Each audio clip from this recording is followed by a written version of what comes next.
Assalamualaikum warahmatullahi wabarakatuh. Alhamdulillahirabbil alamin. Assalatu wassalamu ala asrofil mursalin Muhammadin wa ala alihi wa ashabi ajmain.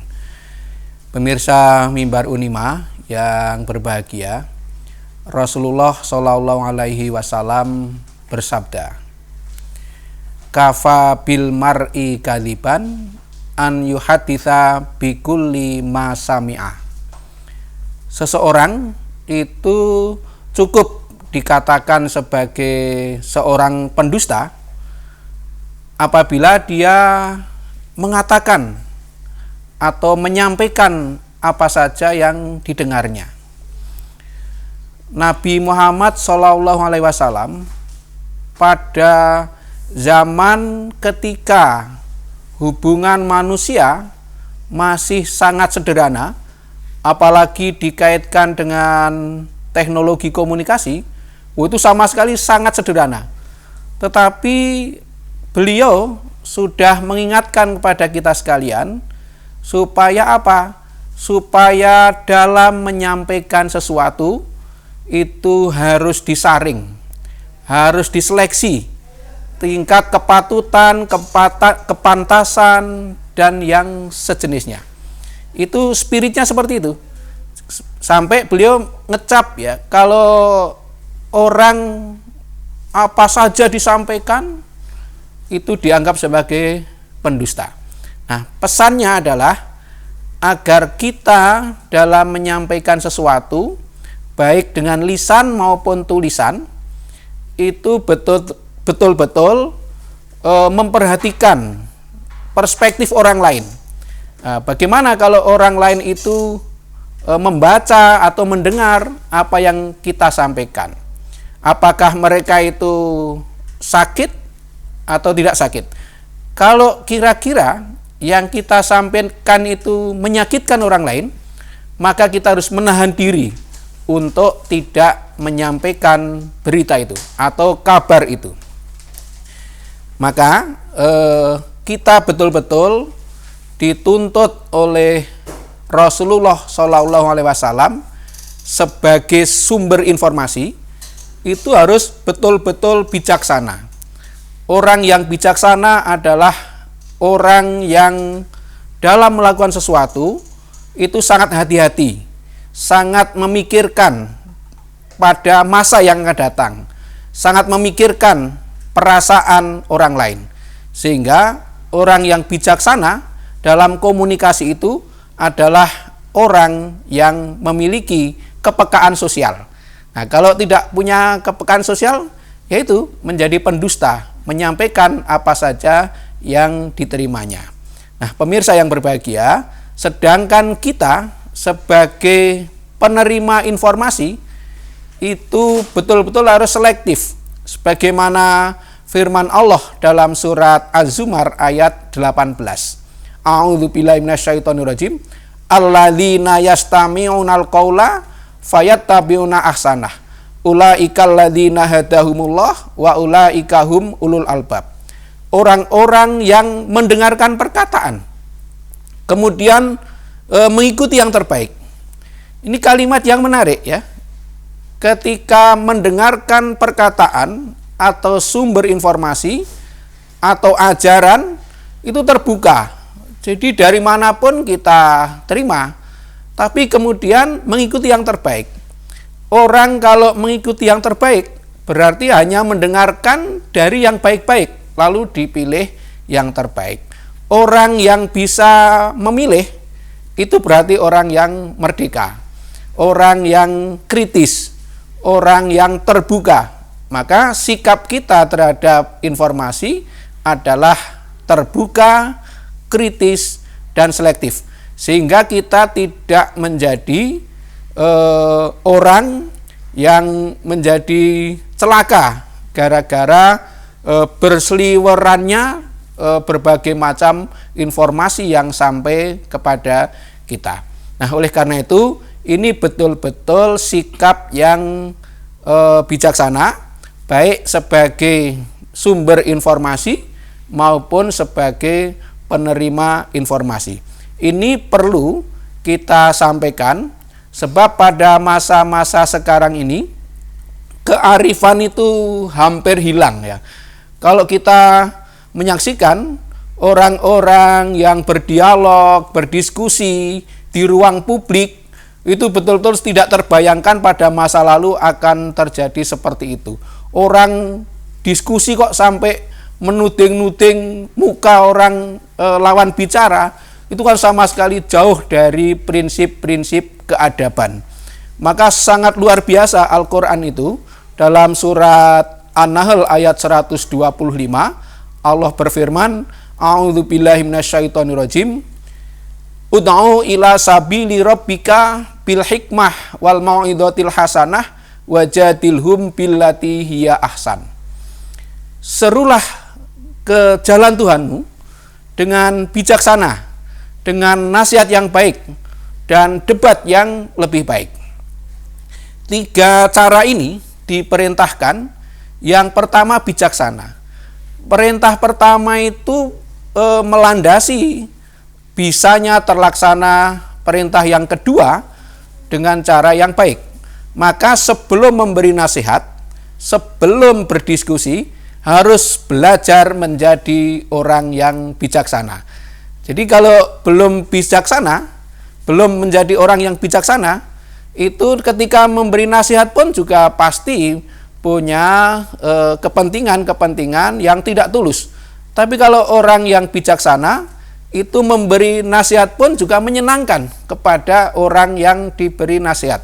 Tapi kalau belum bijaksana, bijaksana itu harus memiliki pengetahuan yang luas dan pengalaman yang mencukupi, sehingga perilakunya menjadi luas. Jadi kalau orang itu luas wawasannya, maka luas perilakunya. Nah, kalau ini terjadi, maka memberi nasihat pun pasti dengan cara yang nyaman, yang enak, sehingga pesan itu akan sampai. Pesan itu berasal dari hati, kemudian akan sampai kepada hati. Tetapi kalau tidak dilakukan oleh orang yang bijaksana, ya pesan hanya dari lisan, bahkan bisa jadi itu menjelomprongkan orang yang diberi pesan gitu. Sebagaimana yang dulu iblis memberi nasihat kepada Adam. Iblis itu kan ketika sudah gagal dengan berbagai cara membujuk Adam agar makan buah yang terlarang itu, pada akhirnya iblis menggunakan istilah, aku hanya memberi nasihat kepadamu. Kata kunci nasihat itu membuat Adam terpesona, sehingga percaya kepada apa yang dikatakan iblis. Nah, oleh karena itu, hati-hati kita dengan orang yang meskipun kalimatnya itu memberi nasihat, tetapi kita harus tetap cermat, sehingga kita tidak celaka gara-gara kesalahan kita di dalam berkomunikasi dengan orang lain. Nah, demikian pula kalau orang itu bijaksana, ketika berdebat pun dia tidak mencari kemenangan, tetapi mencari kebenaran. Nah, ketika dalam perdebatan dalam rangka mencari kebenaran, pasti akan menggunakan adab dan akhlak yang tidak menyakitkan. Nah, pemirsa yang berbahagia, dari semua yang saya sampaikan itu, kita diperintahkan oleh Rasulullah SAW supaya kita itu betul-betul selektif di dalam menyampaikan informasi dan dengan cara yang santun, dengan cara yang beradab. Nah, mudah-mudahan kita sekalian bisa menggunakan sarana komunikasi dan informasi itu untuk kepentingan yang baik dan beradab, sehingga tidak menyakitkan orang lain. Maka kita sebagai subjek informasi atau pelaku penyampai pesan itu betul-betul belajar menjadi orang yang bijaksana. Orang yang bijaksana itu orang yang bisa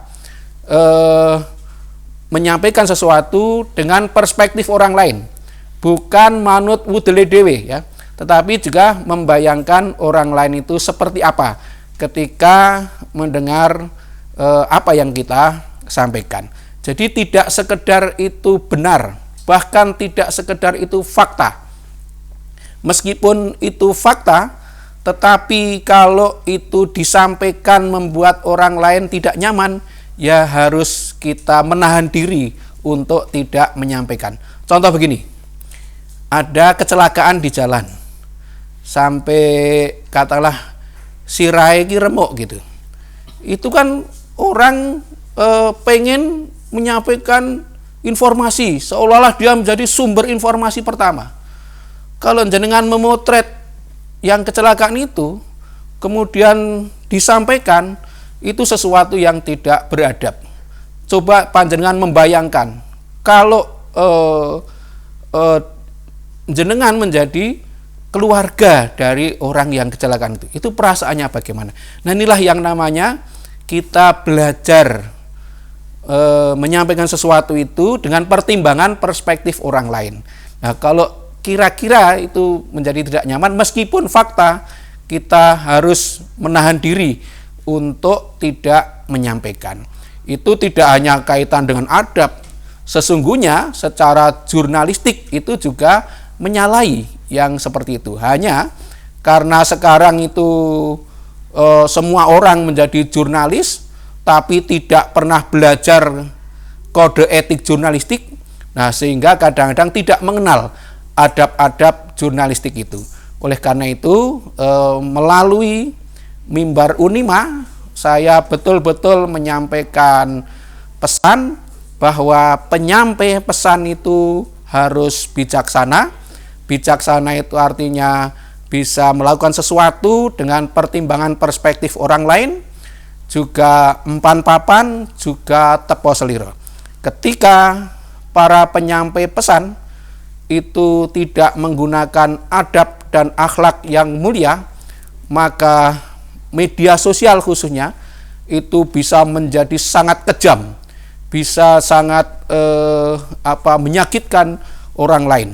Jangan dikira orang membaca tulisan di media sosial itu tidak dengan perasaan, tapi yang menulis mungkin tidak tahu ya, tetapi yang membaca itu bisa sangat sakit, bisa sangat tidak nyaman. Nah, itulah yang harus kita cermati, harus kita perhatikan. Maka kembali kepada sabda Rasulullah SAW, cukup seorang itu dikatakan pendusta apabila dia itu, kalau istilah sekarang, nge-share apa saja yang diterimanya. Maka rumusnya seperti yang sering kita dengar adalah saring sebelum sharing. Rumus kedua adalah meninggalkan hal-hal yang tidak bermanfaat. Termasuk dalam berkomunikasi itu, ketika ada sesuatu yang tidak bermanfaat, kita harus menghindarinya. Mudah-mudahan kita tidak terjebak kepada sikap kebanggaan bisa menyampaikan pesan, meskipun dia tidak mengenal isi pesan itu apa. Sering kita jumpai loh dalam kehidupan sehari-hari itu, ngajak sholat tahajud kok ngirim jam 6 esok. Wah, itu namanya kan tidak mengerti pesan yang disampaikan. Maka jangan sampai seperti peribahasa, tong kosong berbunyi nyaring. Jadi itu kan sesungguhnya sindiran yang sangat tajam, dan itu banyak terjadi pada hari-hari sekarang ini. Mudah-mudahan kita sekalian sebagai umat manusia itu betul-betul bisa bijaksana di dalam menyampaikan pesan. Kemudian yang menerima pesan betul-betul belajar untuk lapang dada, sehingga kita tidak terbelenggu dalam kejamnya media sosial. Mudah-mudahan bermanfaat. Billahi taufik wal hidayah. Assalamualaikum warahmatullahi wabarakatuh.